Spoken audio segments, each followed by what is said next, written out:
नमः श्री वर्धमानाय।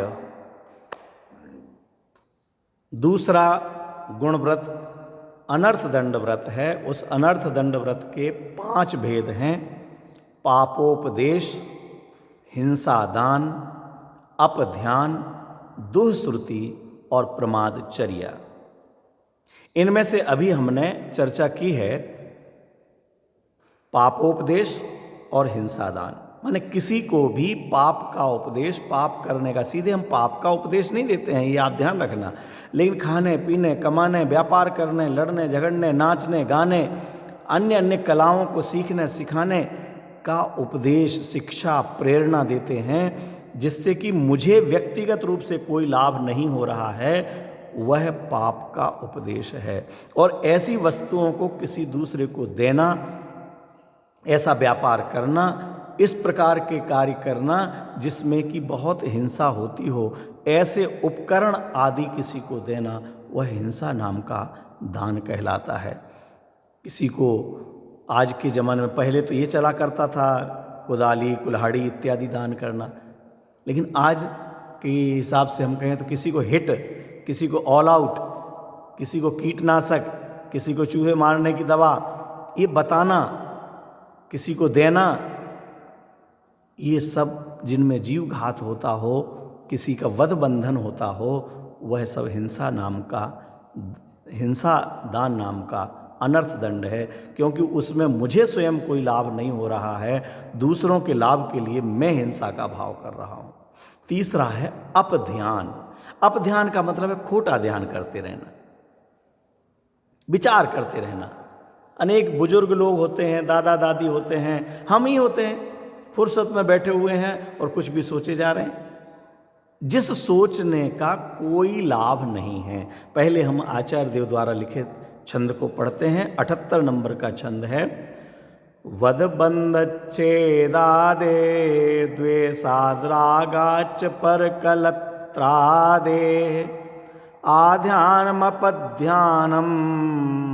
शासति जिन शासने विशदा।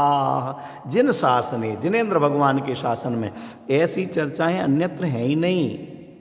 हमारे वीतराग सर्वज्ञ परमात्मा अत्यंत करुणावंत, प्रत्येक प्राणी को सुखमय देखने की भावना वाले, कब? जब उनको राग था। अभी तो वीतरागी हैं तो उनको राग है ही नहीं, फिर भी उनके अकारण करुणावंत हमारे आचार्य भगवंत हम सब पर करुणा करते हुए, करुणा बरसाते हुए ये कहते हैं, भैया फुर्सत में बैठे हुए किसी का वध करने की, किसी को बंधन में डालने की, किसी का छेदन करने की, किसी का भेदन करने की, किसी को कष्ट दिलाने की, किसी का अपमान कराने की, किसी का घाटा कराने का, किसी को फैल कराने का, किसी का घर बर्बाद करने का है? ये विचार क्यों करते रहते हो? खोटा ध्यान, किसी से कह भी नहीं रहे हैं, लेकिन आप विचार करना कि हम फुर्सत में बैठे हुए, पलंग पर लेटे हुए, एसी चला करके बैठे हैं और उनका नुकसान हो जाए, उनके बेटा बेटी का संबंध टूट जाए, उनके बेटे का नौकरी न लगे, उनके दुकान नहीं चले, उनकी फैक्ट्री नहीं चले, उनका एक्सीडेंट हो जाए, पति पत्नी में झगड़ा हो जाए, बहुत बड़े चढ़े बनते हैं, वो चुनाव में हार जाएं। उनके चुनाव में हारने से हमें क्या लाभ हो जाएगा? किसी पति पत्नी में तलाक हो जाएगा तो हमें क्या लाभ हो जाएगा? किसी का एक्सीडेंट हो जाएगा, उसके हाथ पांव टूट गए तो उससे हमें क्या हो जाएगा? हमें कोई लाभ नहीं है, न तन से, न मन से, न धन से। लेकिन बस व्यर्थ बैठे बैठे सोचते रहते हैं। पाकिस्तान में आग लगा दो, हिंदुस्तान का ऐसा कर दो, केरल में ऐसा कर दो, हिंदुओं का ऐसा, मुस्लिम का ऐसा, जैनों का ऐसा, दिगंबर का ऐसा, श्वेतांबर का ऐसा, तेरापंथी, बीसपंथी, गोलापूरब, परवार, किसी भी जाति को ले लेंगे, किसी गोत्र को ले लेंगे, किसी परिवार को ले लेंगे और उनके बारे में खोटा सोचते रहेंगे। अड़ोसी का, पड़ोसी का, नौकर का, चाकर का, मालिक का, अधिकारी का, कर्मचारी का, किसी के बारे में भी उस सोचने से कुछ भी नहीं होने वाला। जिसके बारे में सोच रहे हैं उसको पता भी नहीं है, हम उसका नुकसान सोच रहे हैं और उसके पुण्य का उदय है, भाग्योदय है, तो वो आगे बढ़ता चला जा रहा है। लेकिन मित्रों, ऐसा विचार कर करके हम बहुत बड़ा पाप कर रहे हैं। ये व्यर्थ का पाप कर रहे हैं। अगर कोई हमारे सामने आ गया होता, हमें नुकसान पहुंचाने आया होता और उस नुकसान से बचने के लिए हमने डंडा चलाया होता और किसी का हाथ पैर टूट गया, तो कम से कम हमने अपनी सुरक्षा के लिए तो ये पाप किया था। लेकिन बैठे बैठे हम दूसरों के हाथ पांव तोड़ने की बात कर रहे हैं। चीन ने कोरोना वायरस फैलाया, उसको बर्बाद हो जाना चाहिए, उसके ऊपर तो परमाणु बम गिरा देना चाहिए। हमारा बस चले तो हम ऐसा कर दें, हमें प्रधानमंत्री बना दें तो हम यूँ कर दें, मुख्यमंत्री बना दें तो यूँ कर दें। बनाने वाला कोई नहीं, पार्षद भी नहीं बन पा रहे हो भाई साहब। मेरे पास अगर संपत्ति होती तो मैं ऐसा कर देता, मैं ऐसे मच्छरों को तो दुनिया में ही नहीं रहने देता, मैं सुअरों को गोली से उड़ा देता, मैं चूहों को नष्ट कर देता, मैं सांपों को खत्म करा देता। क्या कर रहे हो भाई साहब? किसके बारे में सोचे चले जा रहे हैं व्यर्थ का? मैं इन जाति वालों को, इन धर्म वालों को जिंदा नहीं रहने देता। अरे बाप रे, इतना सोच करके प्रभु हम कितना खोटा पाप कर रहे हैं, व्यर्थ का पाप। उन्होंने हमारा कुछ किया नहीं है, कुछ बिगाड़ा नहीं है, और इस सोचने का कुछ भी नहीं होना है, माने एक बाल भी हिलने वाला नहीं है, इसीलिए अनर्थ दंड है।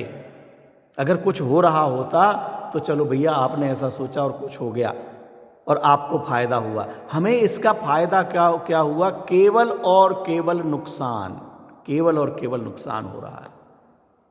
इसके बारे में विचारेंगे तो हमारी विचारधारा बदल जाएगी। हम गाड़ी में बैठे चले जा रहे हैं आराम से आंख बंद करके और सोचे चले जा रहे हैं। अपध्यान, खोटा ध्यान, खोटा चिंतन, बुरा चिंतन। अरे अगर सोचना ही है तो इसी चिंतन में अच्छा सोचो, मंदिर बनाने का सोचो, पूजन करने का सोचो, पूरा देश अहिंसक हो जाए, पूरा देश सुखी हो जाए, पूरी दुनिया सुखी हो जाए, प्राणी मात्र सुखी हो जाए। इस सोचने से भी कुछ नहीं होना है, लेकिन पुण्य का आश्रय बंद होगा ऐसा सोचने से। लेकिन इतने कंजूस हैं हम सोचने में भी कि दूसरे का भला भी नहीं सोच पाते, सोच भी नहीं पाते, दूसरों का कल्याण नहीं सोच पाते, दूसरों का व्यापार चल जाए ये नहीं सोच पाते, हर बच्चा कलेक्टर बन जाए ऐसा नहीं सोच पाते। हमारे सोचने से बन जाएंगे? अरे वो तो उनकी मेहनत होगी, उतनी आवश्यकता होगी, उतनी मेहनत होगी तो बनेंगे। लेकिन प्रत्येक प्राणी सुखी हो जाए, नहीं, डरता है कि अगर हमने सोचा और सब सुखी हो गए तो, और दुखी करने के लिए सोचते हैं सब नरक में चले जाएं। अरे नरक में भी इतनी जगह कहाँ है कि जो हम सोचेंगे और लोग चले जाएंगे, जीव चले जाएंगे। हम कभी भी बुरा ना सोचें, बुरा सोचने का फल बहुत बुरा होता है, और बहुत बुरा इसलिए कि हमारे सोचने से हुआ कुछ नहीं, कौओं के कोसने से ढोर मरे नहीं और कौआ कोस कोस करके बुरा बन गया। ऐसे ही हम भी दूसरों का बुरा सोच सोच करके केवल और केवल अपना बुरा करते हैं। इसलिए आचार्य देव कहते हैं जो इस अनर्थ दंड त्यागने वाला व्रती जीव है वो तो किसी के भी वध, बंधन, छेदन, भेदन, भूख प्यास आदि के बारे में सोचता भी नहीं है। इस प्रकार से वह अपने अहिंसाणुव्रत में और विशेष गुण पैदा कर लेता है। क्या? अहिंसाणुव्रत में गुण पैदा हो गया, अचौर्याणुव्रत में गुण पैदा हो गया, सब पांचों ही व्रतों में और विशेषता पैदा हो गई, क्योंकि अब वो झूठ बोलने का सोचता भी नहीं है, बुलवाने का सोचता नहीं है, झूठ बोलने वालों की प्रशंसा करने का सोचता भी नहीं है, कुशील करने वाले की प्रशंसा करने का भी नहीं सोचता है, सोचता भी नहीं है, पापियों का भला करने का सोचता नहीं है, पाप बढ़ाने का सोचता नहीं है। अपध्यान, खोटा ध्यान त्याग कर देता है। ऐसे खोटे ध्यानों से हमारे लिए बचना चाहिए, बुरे विचारों से बचना चाहिए, बुरे काम, बुरे भाव का बुरा नतीजा, बुरे काम का बुरा नतीजा। हमें अगर अपने जीवन में बुरा नहीं चाहना है, अपयश नहीं चाहिए, हानि नहीं चाहिए, दिवाला नहीं चाहिए, नुकसान नहीं चाहिए, रोग नहीं चाहिए, तो हर जीव के बारे में अच्छा सोचो, सबका कल्याण सोचो, सबका लाभ, सबका यश, सबकी प्रशंसा, सबके गुण। इससे हमारा कुछ बिगड़ेगा नहीं, बनेगा ही। और कोई गुण हम में आए या ना आए, एक यह गुण तो आ ही गया ना कि हम सबके गुण देखते हैं, हम सबकी प्रशंसा करते हैं। जो दूसरों की प्रशंसा करता है, प्रशंसा वो स्वयं प्रशंसनीय हो जाता है। हमें यदि प्रशंसनीय बनना है, पापों से बचना है, तो अपध्यान से बचें, खोटे ध्यान से बचें। अगर हम खोटे ध्यान से बचेंगे तो हमारा तो खोटा कभी होगा ही नहीं, हमारा तो बुरा होगा ही नहीं। अब इसमें क्या लग रहा है मित्रों, हम दान दे करके भला बनना चाहते हैं, हम बोलियां लगा करके भला बनना चाहते हैं, दिखना चाहते हैं। अरे ये आप अनर्थ दंड तो त्यागिए, आप कितने भले दिखेंगे, नहीं भले हो जाएंगे। भला दिखना अलग बात है, भला दिखने के लिए लोग तो पता नहीं कितने चेहरे लगाते हैं। ये हम चेहरे लगाने की बात नहीं कर रहे हैं, मुखौटे बदलने की बात नहीं कर रहे हैं, अपने विचारों को बदलने की बात कर रहे हैं। अपने बच्चों को ये बात बताएं, अपने बच्चों को ये सिखाएं। अगर कोई आपका बच्चा घर बैठे आपके सामने ये बात कहता है, जो आपको तो तभी पता चलेगा कि क्या सोच रहा है जब वो कहे हमारा वो दोस्त है, उसके तो वो गिर जावे, वो फेल हो जावे, उसके नंबर कम आ जाए। नहीं बेटा, ऐसा नहीं सोचते, ऐसा कभी कहते नहीं, सोचना भी नहीं, कहने की बात तो बहुत दूर है। उसका भला बुरा उसके कर्म के अधीन है, तुम्हारे सोचने या कहने के अधीन नहीं है। इसलिए कभी भी किसी के बारे में भी बुरा नहीं सोचो। अगर सोचना ही है तो भला सोचो, अपना भी भला, दूसरे का भी भला, सबका भला। सर्वे भवन्तु सुखिना सर्वे सन्तु निरामया। सुखी रहें सब जीव जगत के, कोई कभी ना घबरावे। इस प्रकार की पवित्र भावनाएं हमारे जीवन में आए, इस अपध्यान नामक अनर्थ दंड से हम बचें।